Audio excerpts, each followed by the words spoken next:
Accorder le droit de vote aux étrangers, le sujet fait débat en Europe. Mais pour les citoyens de l'Union européenne, des droits spécifiques existent déjà. Lors des élections européennes et surtout municipales, ils peuvent voter et être élus dans n'importe quel État membre sans avoir la nationalité du pays. Des droits mis en place depuis déjà 20 ans, mais qui restent encore mal connus et souvent peu utilisés. Je m'étais toujours dit que quand je serai à la retraite, je m'installerai en Italie. Et c'est ce que j'ai fait. Je suis venue ici, je ne connaissais pas du tout la région et j'en suis tombée amoureuse, à tel point que j'ai voulu devenir conseillère municipale.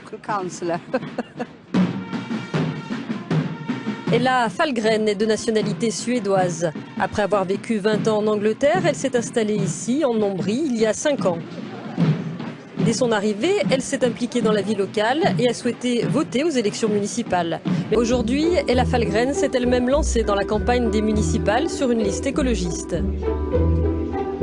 Ici, en Italie, vivent plus d'1 million de citoyens européens qui n'ont pas la nationalité italienne. Parmi eux, seulement 1 sur 10 s'est inscrit sur les listes électorales et est donc susceptible de faire usage de son droit de vote.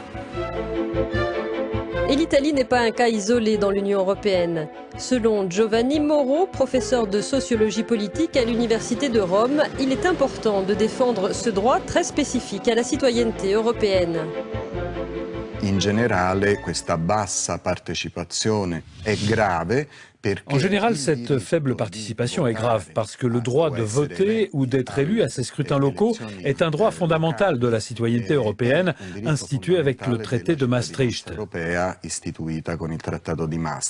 Et c'est encore plus important car au fond, avec ce droit, on établit que l'exercice de la citoyenneté ne se base pas seulement sur le sang ou sur le sol, les deux principes traditionnels, mais se base aussi sur la résidence, ce qui est quelque chose d'absolument nouveau dans l'histoire de la citoyenneté moderne.